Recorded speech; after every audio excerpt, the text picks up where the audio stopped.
What's up, guys? Dana White Contender Series, Week 2. Last week, we cashed our favorite of the card, which was Jose Delgado. I had a max bet on him, and he won second round TKO with a flying knee. I knew there were levels to this game, and he was much better. This week, I'm also confident. I feel there's even better spots this week in terms of betting. So let's get right into it. Now, before we do, just letting you know, if you want, I have a free Telegram chat where I talk about fights. I share my picks. The Telegram group is free. The link is in the description. For example, in last week's card, I shared with the group my pick of Ramos and Walker as underdogs, both cashed. I also already have the first bet that I have for Dana White Contender Series. So if you want to join, the link is in the description, and I'll talk with you there. For the first fight of the night, Billy Brand and Cody Haddon. I've watched tape about both. Cody Haddon is more of a grappler who has decent striking, and Billy Brand is more of a striker who has... I didn't really see anyone test his wrestling, but he looks explosive. He had some wrestling exchanges in his fight against Talbot. So I believe this would help him here because Cody Haddon is a relentless grappler. In terms of who's gonna win, it seems like Cody Haddon has more ways to win. But Billy Brand is tough. Like in his fight against Peyton Talbot, it shows as a knockout, but he wasn't really knocked out. Like his corner stopped the fight. They threw in the towel, and let me tell you something. He was Peyton's Talbot most difficult fight so far, including all the fights he had in Contender and the UFC. So this guy is good. He is really good. Now, if he manages to keep the fight on the feet, I think he can win. I think he has the better striking. Cody Haddon striking is okay, but he's not that accurate. I went back and watched his fight against Steve Erceg. He really had a hard time to find his range. Now, obviously, that was 3 years ago. I also saw his fight against Paul Loga, who wasn't really impressing me. He wasn't really impressing me. Paul Loga, he's not that good of a competition compared to Billy Brand. So I just think that if the fight stays on the feet, Billy Brand will manage to get the better of Cody Haddon. Both are tough. That's why I like the overs in that fight. The over 1.5 is something I like. Specifically here, I'm just trying to find the easiest path to make money. I don't want to make the most money. I just want to make money. I think the over here would make it happen. Next fight, we got Torrez, Finney, and Cam Rowston. Just so you'll understand the size difference between the two, this guy's 5'8", he's 6'2".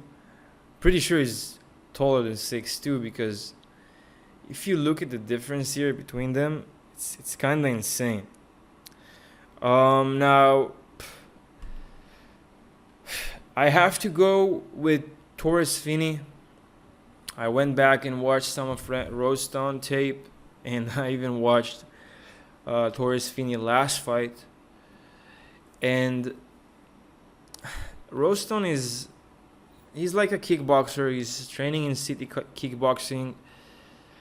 He has okay grappling and takedowns, but I think that if Torrez Finney is smart, he's not gonna try to stand and bang with this guy, who obviously has a reach advantage. he's most likely gonna go and take it to the ground.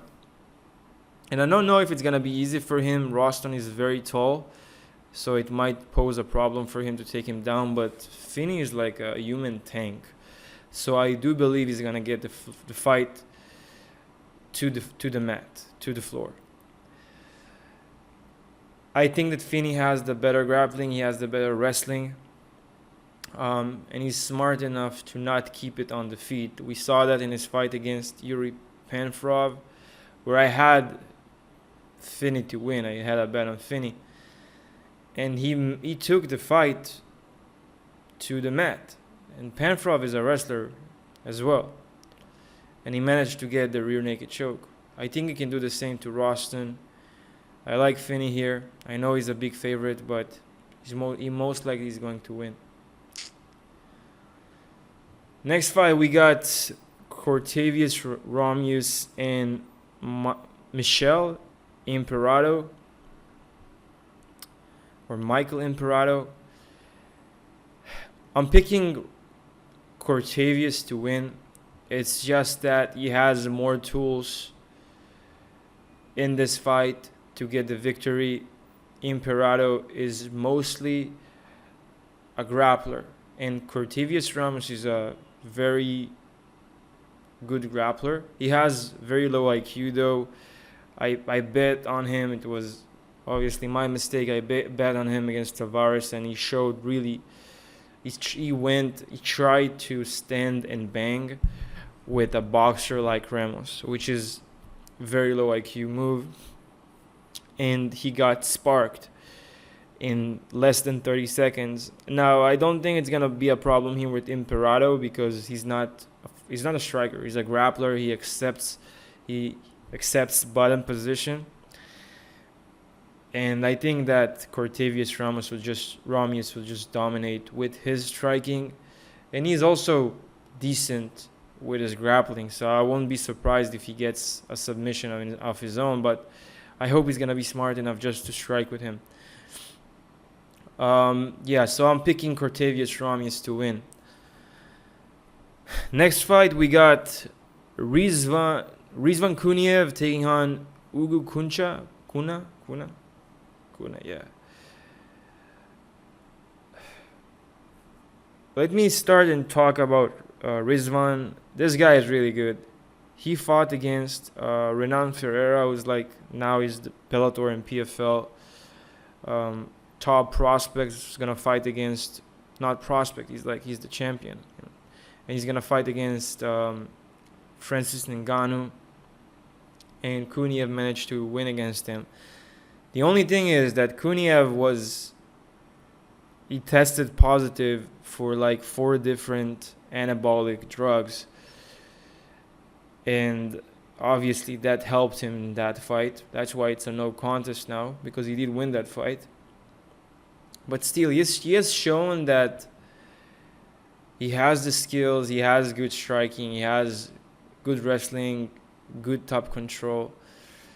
So I believe he will beat Cunha, who's didn't really impress me. He lost to Dustin Johnson in a back and forth fight in one championship, where Johnson managed to get up from Hugo's takedowns, and I think that Cunha will be able to keep the fight standing if he decides to do so. I looked at him at the weigh-ins. It doesn't look as good as he looked, obviously, against Ferreira, but he's a heavyweight, and I wasn't thinking of him looking like a bodybuilder. I still think he can make it happen. He's a big favorite, so take it as you wish.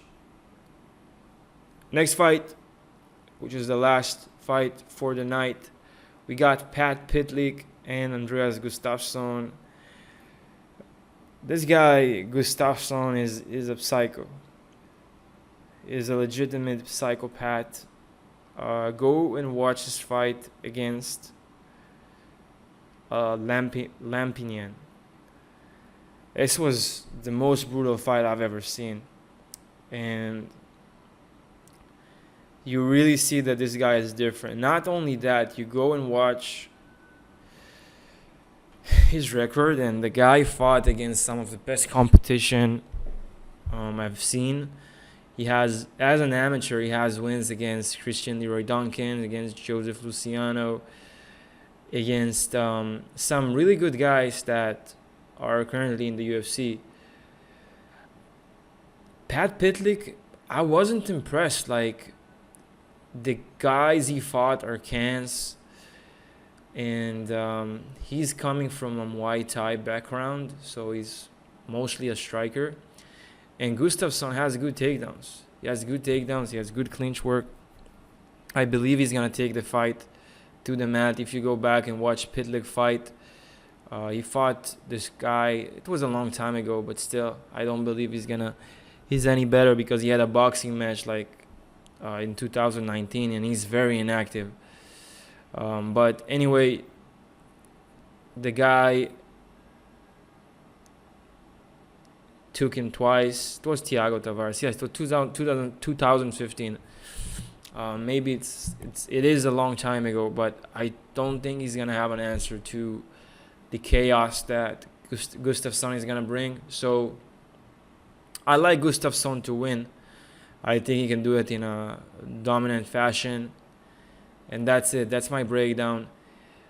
When we go and look at who I like, bets and all that, you can join my Telegram group. I'm sharing that, some of my plays there.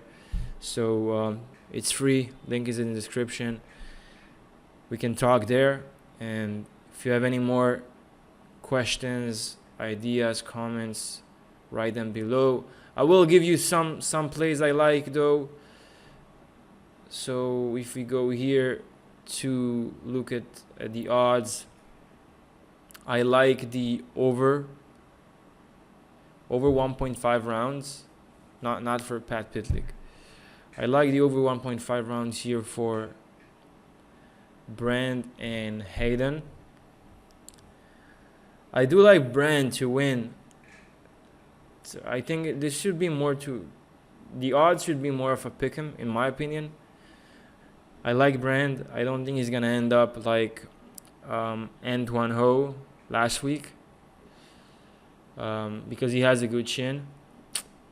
I like Finney.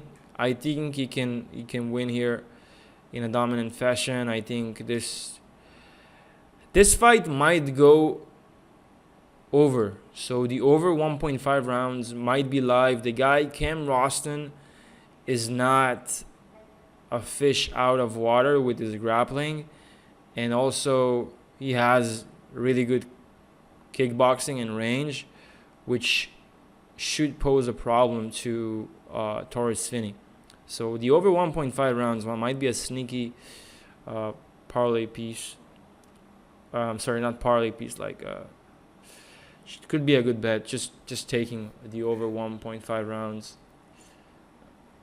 straight. Cortavious Romious should win here. The over 1.5 rounds, in my opinion, should be live here, because Imperato might just fall on his back, and then they're gonna burn minutes there. Kuniev again should win, and I believe he can get a knockout here. Pat Pytlik is not gonna win. I like Andreas Gustafsson. Maybe we can find Gustafsson submission or knockout. That could, inside the distance, might be an interesting play. And yeah, that's it. If you guys want to join the Telegram group, the link is in the description. And I'll see you in the next video.